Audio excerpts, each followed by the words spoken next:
There are moments that divide our lives into before and after. For 12-year-old Lucas, that moment came on an ordinary autumn afternoon in the quiet town of Willow Creek. Welcome to another episode of Trial Tales. Today we dive into a story about innocence lost and courage found in the most unexpected places. Imagine being 12 years old. The world still feels safe. Adults are still the ones who fix problems. And the woods near your home are still just a place for adventure, not nightmare. Now imagine witnessing something no child should ever see. One moment can change everything. One glance through the trees. One sound that wasn't meant to be heard. One secret too dangerous to tell. This is the story of Lucas, a quiet boy with observant eyes who saw what he was never meant to see in the secluded paths of Pine Hollow Park. They say small towns keep the biggest secrets. Willow Creek is the kind of place where everyone knows everyone, or at least they think they do. Where the local diner serves the same breakfast special it has for 40 years. Where the annual fall festival brings the whole community together. Where serious crime is something that happens in news reports about faraway cities. Until it doesn't. When a man goes missing from Pine Hollow, the community barely notices at first. Just another drifter passing through.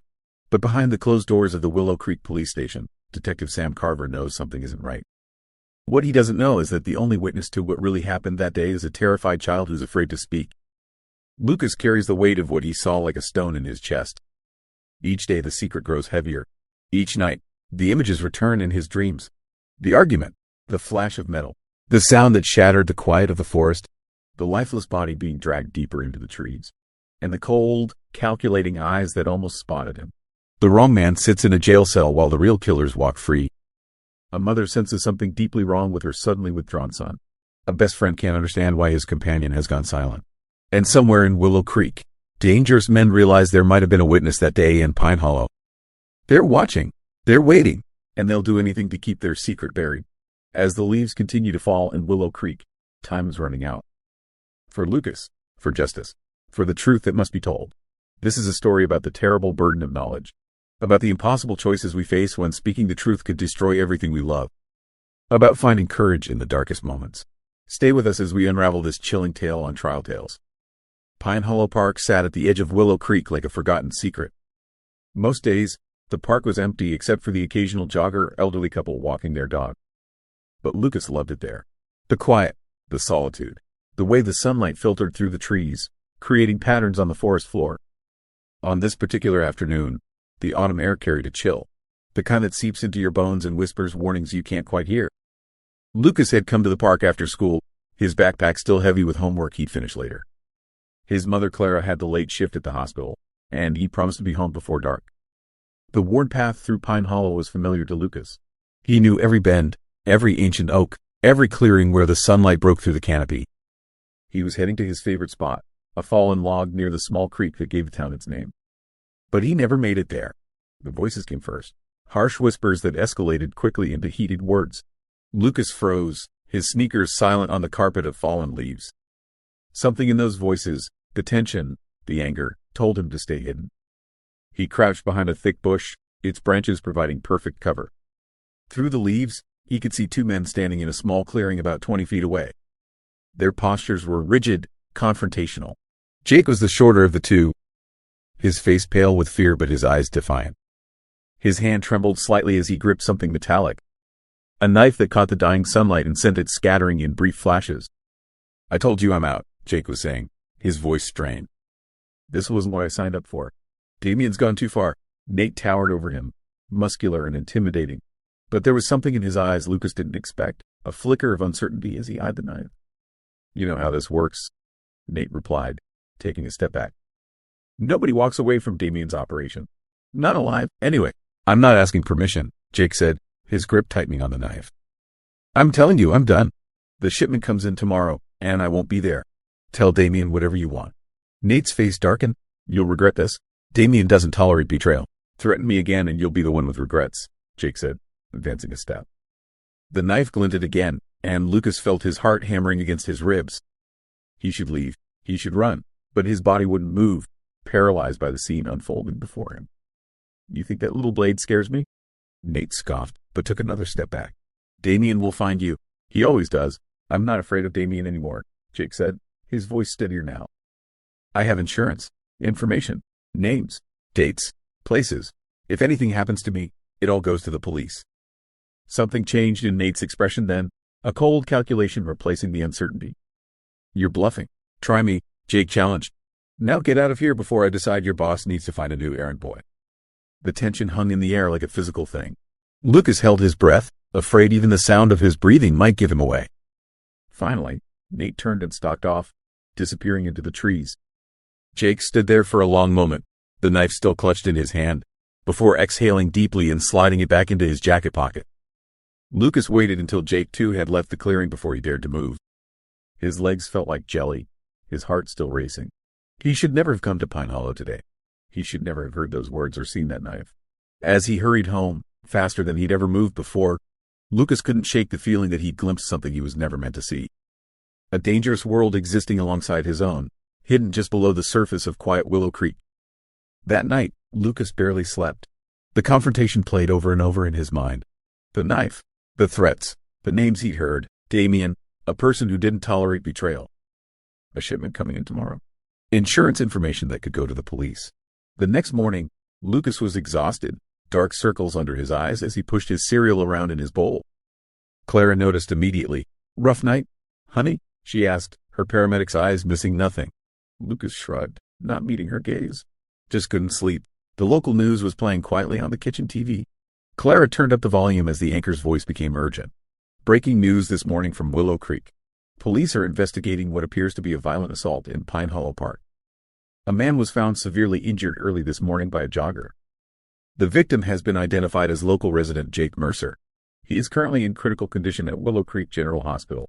Police are asking anyone with information to come forward." The spoon slipped from Lucas's fingers, clattering against the bowl. "Jake, the man from yesterday. The man with the knife."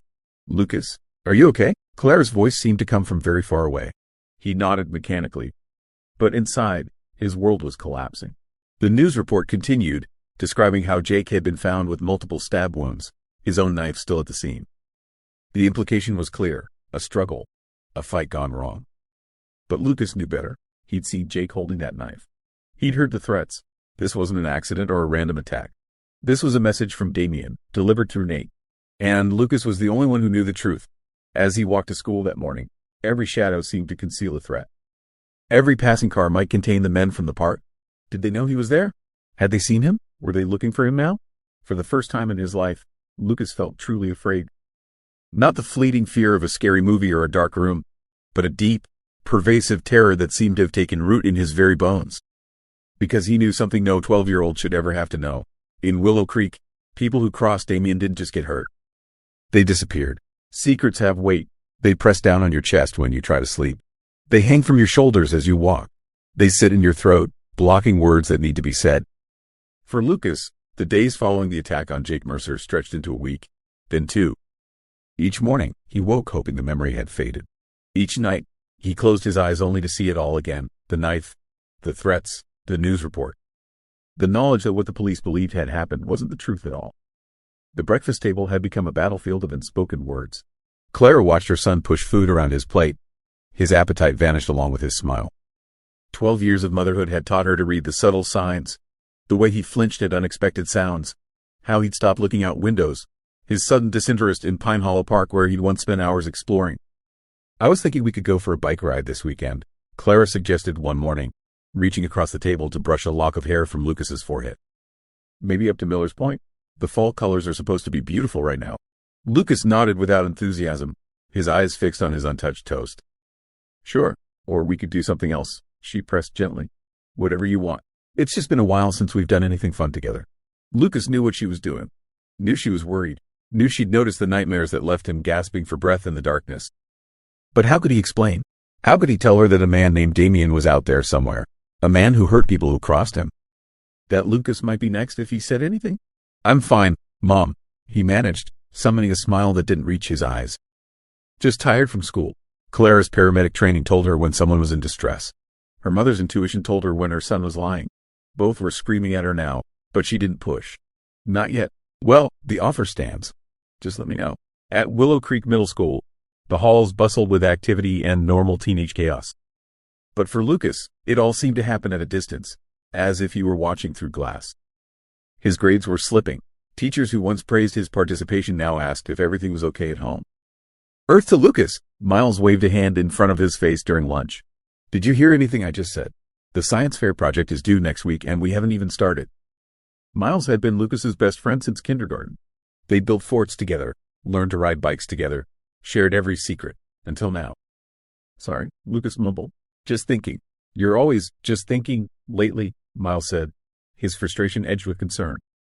Ever since that guy got attacked in Pine Hollow, you've been acting weird. Did something happen? The question hung in the air, an opportunity. For a moment, Lucas considered telling him everything. Miles could keep a secret. Miles would understand. But then Lucas remembered Nate's cold eyes. Remembered Jake in the hospital. Remembered the name Damien and what happened to people who crossed him. Nothing happened, Lucas said, forcing his tone to be casual. I'm fine. Let's talk about the science project. Miles didn't believe him. That much was obvious, but he let it drop. Another conversation diverted, another chance to tell the truth lost. That afternoon, the local news report played on the classroom TV during study hall. The teacher turned up the volume as the anchor delivered an update on the case that had gripped Willow Creek. Police have made an arrest in the brutal attack of Jake Mercer, who remains in critical condition at Willow Creek General. Victor Hale, a local man with a previous criminal record, was taken into custody this morning. Sources say Hale's fingerprints were found on the weapon, and he was known to frequent Pine Hollow Park. He is being held without bail pending formal charges. The screen showed a disheveled man being led in handcuffs to a police car, his face contorted in anger and fear. I didn't do anything, Victor was shouting. I'm innocent. You got the wrong guy. Lucas felt the room spin.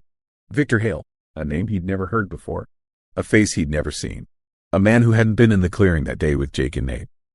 The wrong man was going to prison for something Lucas knew he didn't do. Walking home alone that afternoon, Lucas took the long route to avoid passing Pine Hollow. The weight of his silence had never felt heavier. An innocent man was in jail. The real culprits were free. And he, Lucas, was the only one who could set things right. But at what cost? As he rounded the corner onto his street, Lucas spotted an unfamiliar black SUV parked across from his house. Through the tinted windows, he could just make out the silhouette of someone watching. Waiting. His heart hammered in his chest as he hurried past, keeping his head down, feeling eyes boring into his back. By the time he reached his front door, his hands were shaking so badly he could barely get the key in the lock. Inside, he leaned against the door, breathing hard, wondering if he'd imagined it. If the guilt was making him paranoid. But when he peeked through the curtains 10 minutes later, the SUV was still there. That night at dinner, Clara tried once more to reach her son. I ran into Detective Carver at the hospital today, she said carefully. He mentioned they've made an arrest in that assault case at Pine Hollow. Lucas's fork paused halfway to his mouth. He also said they're still looking for witnesses. Apparently, there's some evidence that suggests this Victor Hale might not have been alone that day. Or that there might have been someone else in the park who saw something. The fork clattered to the plate. Lucas, Clara said, her voice gentle but firm, if you know something, anything, about what happened in that park, you need to tell me. We can go to Detective Carver together. He's a good man. He'll listen. For one breathless moment, Lucas teetered on the edge of confession. The words gathered in his throat, desperate to escape, to share the burden, to do what he knew was right. Then he remembered the black SUV, the shadowy figure watching his house. I don't know anything, he whispered, staring at his plate. I haven't been to Pine Hollow in weeks. The lie tasted bitter in his mouth. And as Clara reached across the table to squeeze his hand, her eyes filled with a mixture of disbelief and worry, Lucas felt something inside him crack. The truth would protect an innocent man, but it might destroy everything else. Some weights are too heavy for a 12-year-old to bear alone. But some truths are too dangerous to share. And as Lucas lay awake that night, listening for sounds outside his window, wondering if the black SUV was still there, he had never felt more alone. The Willow Creek County Courthouse stood like a stern patriarch at the center of town. Imposing limestone columns, weathered steps worn smooth by decades of the anxious and the accused. For a building that had witnessed over a century of human drama, today promised something extraordinary even by its standards. 3 weeks had passed since Victor Hale's arrest. 3 weeks of Lucas barely sleeping. 3 weeks of the black SUV appearing and disappearing on his street. 3 weeks of a secret burning holes through his conscience. The morning of the trial arrived with a crisp clarity that seemed to mock the turmoil churning inside Lucas. Clara had been surprised when he asked to attend. Are you sure? She'd questioned, studying his face. These proceedings can be intense. Not really something for someone your age. But Lucas had insisted. Clara, hoping this inexplicable interest might finally shed light on what was troubling her son, had arranged to swap shifts. As a paramedic who had testified in court cases before, she knew the judge. It took only a quick phone call to secure permission for Lucas to attend. Now they sat in the back row of the courtroom, Clara in her neat blue blouse, Lucas in the collared shirt that usually came out only for school pictures and holiday dinners. The room buzzed with whispered conversations and the rustle of papers as the prosecutor organized notes at her table. Victor Hale sat beside his public defender, his jumpsuit a jarring splash of orange against the courtroom's somber wood tones. Even from the back row, Lucas could see the defeated slump of a man's shoulders, the dark circles under his eyes. The face of someone who had given up hope. All rise for the Honorable Judge Eleanor Winters. The collective shuffling of feet and creaking of wooden benches filled the room as everyone stood. Judge Winters, a formidable woman whose reputation for fairness was matched only by her intolerance for courtroom theatrics, took her seat with an economy of movement. "Be seated," she said, her voice carrying to every corner without effort. The proceedings began with the clinical precision of legal machinery well oiled by routine. The charges against Victor Hale were read: attempted murder, assault with a deadly weapon. The prosecutor outlined the case against him: his fingerprints on the knife, his presence near the scene, his prior record for minor drug offenses. The evidence seemed overwhelming. Victor's public defender, a young man who looked barely out of law school, offered a perfunctory opening statement about reasonable doubt and circumstantial evidence that sounded hollow even to Lucas's untrained ears. As the first witness was called, the jogger who had found Jake Mercer bleeding in Pine Hollow, Lucas felt his chest tightening. The witness described the scene in clinical detail: the blood-soaked ground, Jake's labored breathing, the knife lying nearby. Next came the forensic technician, explaining how Victor's fingerprints were found on the handle of the knife. The defense tried to suggest the prints could have been there from an earlier time. Perhaps Victor had found the knife and handled it innocently, but the explanation sounded weak even to Lucas. Through it all, Lucas's leg bounced nervously under the bench. Clara placed a steadying hand on his knee, misinterpreting his anxiety as discomfort with the graphic testimony. "We can leave if this is too much," she whispered. Lucas shook his head, his eyes never leaving Victor Hale. The man looked smaller somehow in the enormous courtroom, dwarfed by the machinery of justice that was grinding inexorably toward conviction. Detective Sam Carver took the stand next, his testimony measured and professional. He described finding Victor near Pine Hollow the morning after the attack, how the man had been evasive about his whereabouts, how his alibi had fallen apart under questioning. "And in your professional opinion, Detective Carver," the prosecutor asked, "do you believe the evidence points conclusively to the defendant?" Carver hesitated, just for a moment, so briefly that perhaps only Lucas noticed. "The evidence we have collected is consistent with Mr. Hale's involvement in the assault." Something in his phrasing, in that slight pause, told Lucas that the detective harbored his own doubts. Not enough to exonerate Victor, but enough to leave room for questions that hadn't been answered. As the morning wore on, Lucas's resolve hardened. He thought of his mother's words from weeks earlier: "If you know something, anything, about what happened in that park, you need to tell me." He hadn't been brave enough then. But now, watching an innocent man being railroaded toward prison, he knew he couldn't stay silent any longer. When the court recessed for lunch, Lucas tugged at his mother's sleeve. "Mom," he said, his voice barely above a whisper, "I need to talk to Detective Carver." Clara's eyebrows rose in surprise. "Detective Carver? Why?" Lucas took a deep breath. "Because I was there, in Pine Hollow, the day Jake got hurt. I saw what happened." The color drained from Clara's face. She knelt down to Lucas's level, her hands gripping his shoulders. "Lucas, are you serious? Why didn't you say anything before?" "I was scared," he admitted, the words catching in his throat. "I'm still scared, but that man," he nodded toward Victor, being led back to holding. "He didn't do it. And I can't let him go to jail." What followed was a flurry of urgent whispers and hurried movements. Clara, her paramedics training kicking in, remained outwardly calm while guiding Lucas through the courthouse halls to find Detective Carver. The detective's face registered shock, then concern, then grim determination as Lucas haltingly explained what he had seen. When court reconvened after lunch, an unexpected addition had been made to the witness list. The prosecutor looked confused, the defense attorney cautiously hopeful. Victor Hale straightened in his chair, sensing a shift in the air. "The defense calls Lucas Winters to the stand." A murmur rippled through the courtroom as Lucas walked forward, his legs feeling like they might give out with each step. Clara watched from the gallery, her face a mask of worry and pride. Detective Carver stood at the back of the room, arms crossed, his expression unreadable. After being sworn in, Lucas perched on the edge of the witness chair, its adult proportions making him look even younger than his 12 years. The defense attorney approached gently. "Lucas, can you tell the court where you were on the afternoon of October 12th? Lucas's voice came out as a whisper at first. The judge leaned forward. "You'll need to speak up, young man." Lucas cleared his throat. "I was in Pine Hollow Park." "And what were you doing there?" "Just walking, exploring." His eyes flicked to the gallery where, 3 rows back, he spotted a face he recognized with a jolt of fear. Nate, the man from the clearing, was watching him intently. Lucas's throat closed. The room seemed to tilt. "Take your time," the defense attorney encouraged. Lucas forced himself to look away from Nate, focusing instead on his mother's face. She nodded slightly, encouragingly. He took a deep breath. "I heard people arguing. 2 men. I hid behind some bushes and watched." "Did you recognize either of these men?" Lucas pointed a shaking finger at the courtroom doors where Detective Carver now stood with another officer, a folder tucked under his arm. "One of them was him, the man who got hurt, Jake Mercer. And the other man? Was it the defendant? Victor Hale?" The courtroom fell silent, every person leaning forward imperceptibly. Victor himself stared at Lucas, hope and desperation etched on his face. Lucas looked directly at Victor, then at Nate in the gallery, whose expression had hardened into something dangerous. Then back to his mother, whose eyes shone with tears and fierce pride. "No," Lucas said, his voice suddenly strong and clear in the silent courtroom. "It wasn't Victor Hale. Victor didn't do it. I know who did." The courtroom erupted. The judge's gavel cracked repeatedly against the bench as she called for order. The prosecutor was on her feet, objecting.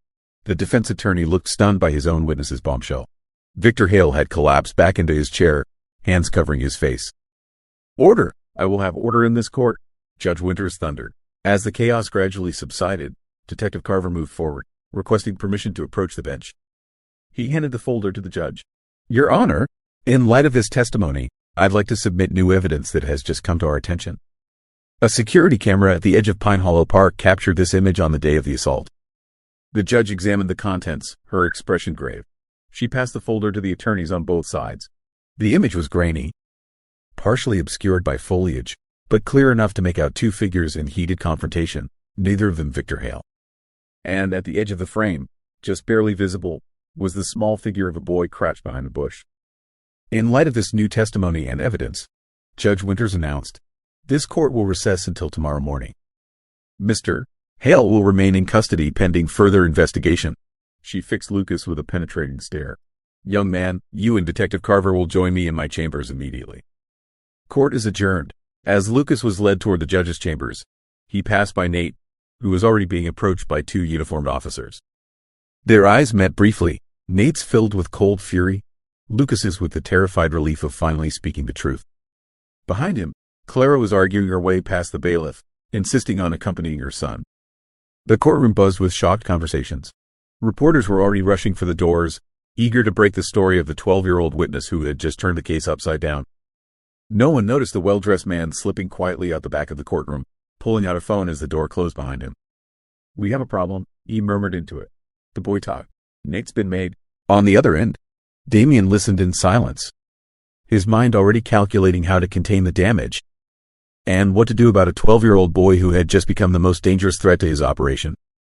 The courthouse steps gleamed in the afternoon sun, oblivious to the storm that had just broken inside. Justice, delayed but not denied, had found an unexpected champion in a boy who had finally found his voice. But speaking the truth had just made Lucas the most endangered person in Willow Creek. Night had fallen over Willow Creek, the kind of deep darkness that exists only in small towns far from city lights. Clara stood in her kitchen, a mug of cold coffee forgotten in her hands as she stared out the window into the backyard. The same backyard where Lucas had once built snow forts and chased fireflies. The same backyard that now felt like it concealed watching eyes. The shrill ring of the house phone shattered the silence. Clara jumped, coffee sloshing over her fingers. It was after midnight. No one called at this hour unless something was wrong. She answered with a tentative hello. Silence greeted her, then a slow, deliberate breathing. Just as Clara was about to hang up, a voice, digitally altered, unrecognizable, spoke. "Tell your son to forget what he saw. Or next time, we won't miss." The line went dead. Clara stood frozen, the phone still pressed to her ear. "Next time they won't miss." The words echoed in her mind, their meaning becoming horrifyingly clear as she turned to look at the living room window. The window she'd found shattered this morning.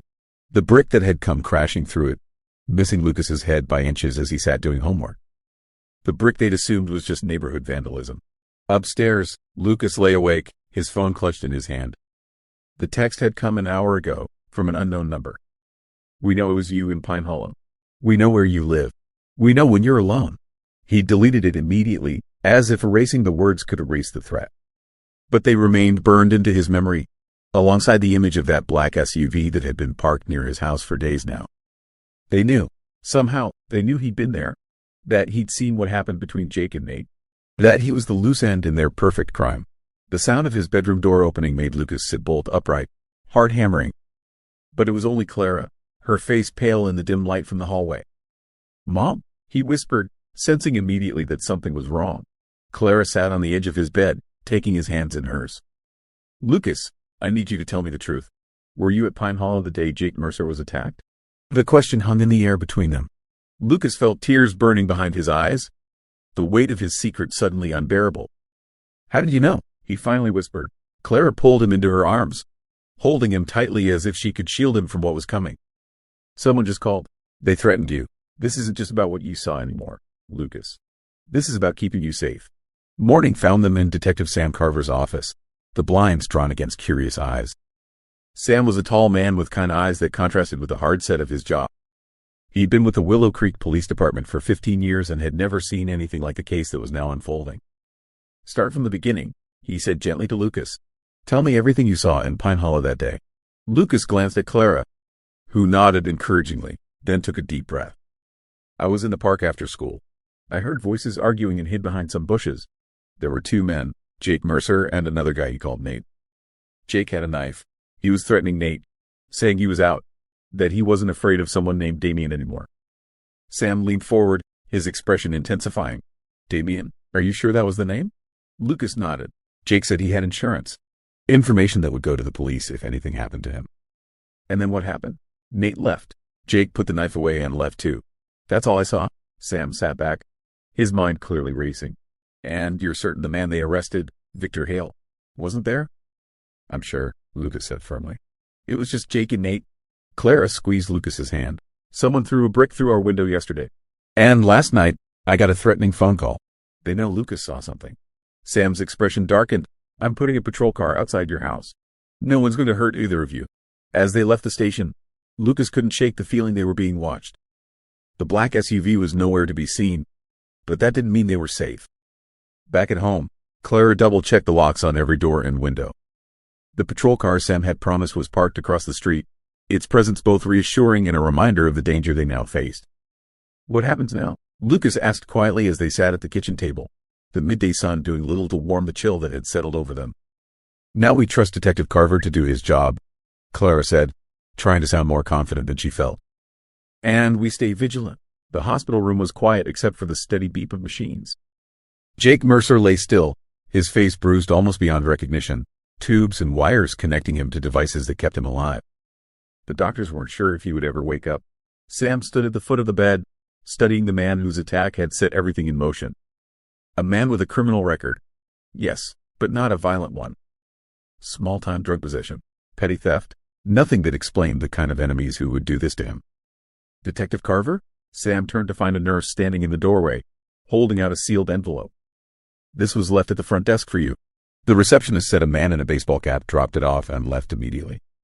Inside the envelope was a USB drive and a handwritten note. "If you're reading this, they finally came for me." The drive contains everything: names, dates, locations, Damien's entire operation. The attack in Pine Hollow wasn't random. They found out I was going to talk. They sent Nate to silence me. I thought I could handle it myself, but I was wrong. There was a kid in the park that day. Find him. Protect him. He saw everything. Jake. Sam stared at the note, then at the unconscious man in the bed. Jake had known. He'd known Lucas was there, and he'd prepared for this moment. Back at the station, Sam plugged the USB drive into his computer. What he found made his blood run cold. Photos, ledgers, recorded conversations, all documenting a drug operation that stretched from Willow Creek to the neighboring city of Ashford. An operation run by a man named Damien Reeves, with Nate Brewer as his enforcer. And at the center of it all, a shipment scheduled for a new synthetic drug that had already claimed lives in 3 states. Sam picked up his phone. This is Detective Carver. I need protection for the Mercer family immediately. And put out an APB for Damian Reeves and Nate Brewer. These men are considered armed and extremely dangerous. As night fell over Willow Creek, the pieces were finally falling into place. But for Lucas and Clara, the danger was only beginning. Across town, a black SUV pulled up outside a nondescript warehouse. Inside, Damian Reeves studied the photographs spread across his desk. Surveillance shots of Lucas walking to school, of Clara at the hospital, of the two of them entering the police station. "The boy talk," Nate said, his voice flat. "What do you want me to do?" Damian's fingers drummed on the desk, his expression contemplative. "Plan B. We move the shipment tonight. And as for our young friend and his mother," he slid a photo across the desk. "No witnesses, no loose ends." Nate nodded, tucking the photo into his jacket. "Consider it done." As he left the warehouse, his phone buzzed with a text alert. The APB. The police were looking for them. Damian's voice called after him. "Tonight, Nate. It has to be tonight." The game had changed. The clock was ticking. And somewhere in Willow Creek, a 12-year-old boy who had seen too much was about to become the central figure in a dangerous endgame. The night air was thick with tension as Jake and Lucas stepped into the alley behind the warehouse. The deal had fallen apart, and they knew Damian wouldn't let them walk away unscathed. Their instincts screamed at them to run, but before they could react, shadows moved around them. Damian's men, emerging from the darkness. A sharp command rang out. No sudden moves. The next moment, chaos erupted. Fists flew, bodies collided. Lucas managed to land a few punches, but he was outnumbered. A brutal strike sent Jake sprawling onto the pavement. He barely had time to recover before the cold steel of a gun barrel pressed against his temple. Then, the gunfire started. A sharp crack echoed through the alley. One of Damian's men dropped to the ground. Then another. Shouts filled the air as the remaining attackers scattered, desperately seeking cover. Sam emerged from the shadows, weapon raised, eyes scanning the scene with military precision. "Stay down," she barked, firing another shot, forcing the last of Damian's men to retreat. Lucas coughed, blood dripping from a cut on his lip. Perfect timing. Jake, still shaken, knew there was no escaping the truth now. He took a ragged breath and spilled everything. The deal that went sideways. The attack on Nate. Damian's orders to silence anyone who got too close. As the weight of his confession sank in, sirens wailed in the distance. Police units swarmed the streets, heading straight for Damian's stronghold in Ashford.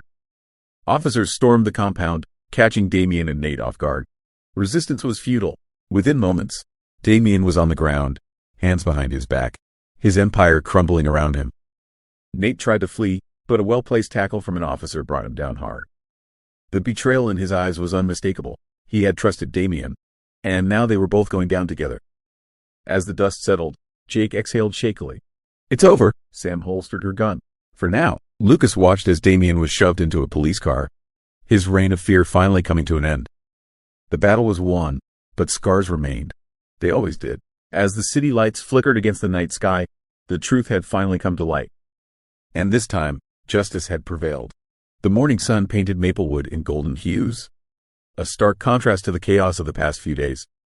For the first time in weeks, the town felt still. The storm had passed. Lucas sat on the front steps of his home, staring at the street in quiet contemplation. The boy who once feared the truth had become its champion. He had fought, stumbled, and nearly lost himself, but in the end, he had made the right choice. And that choice had changed everything. Miles pulled up in his old truck, stepping out hesitantly. There had been too many words left unsaid between them, but today wasn't about the past. It was about moving forward. "I screwed up," Miles admitted. "I should have had your back." Lucas stood, studying him for a moment before offering a nod. "We all did things we regret." A small, knowing smile passed between them. No more grudges, no more guilt, just two friends, trying to find their way back. Elsewhere, Clara walked through the school courtyard, inhaling deeply. For the first time in what felt like forever, she wasn't weighed down by uncertainty. The truth was out, and justice had been served. Her father had been right. Fighting for what's right wasn't easy, but it mattered. Sam found her by the benches. Her sharp gaze softened. "You did good, kid." Clara exhaled a laugh. "I had help." Sam sat beside her, watching as students trickled in, their conversations no longer carrying the same tension as before. The town had learned. Maybe not all of it, but enough. Then there was Victor. After years of being silenced, he was finally free. His name cleared, his truth acknowledged. The town's reaction had been mixed. Some swallowed their pride and admitted their mistakes. while others whispered, clinging to their old ways. But Victor didn't care. He had spent too long living in the shadows. Now, he was stepping into the light. As the sun rose higher, a sense of quiet resolution settled over them all. The battle was over, but the work was never done. And yet, for the first time in a long time, hope didn't feel so far away. Lucas's journey had been one of struggle, doubt, and ultimately, courage. He had started as someone afraid to speak up, terrified of the consequences of telling the truth. But in the end, he proved that doing the right thing, no matter how difficult, was always worth it. He faced betrayal. He stood against powerful enemies. He made mistakes. But through it all, he learned that sometimes the smallest voice can make the loudest impact. Now, the question is, what would you have done in his shoes? Would you have stayed silent? Or would you have risked everything for the truth? Let us know your thoughts in the comments below. And if you found this story compelling, make sure to like, subscribe, and turn on notifications so you don't miss our next deep dive into another case of truth, justice, and the choices that define us. Because in the end, the most important battles aren't always fought in courtrooms or on the streets. They're fought within ourselves. Until next time.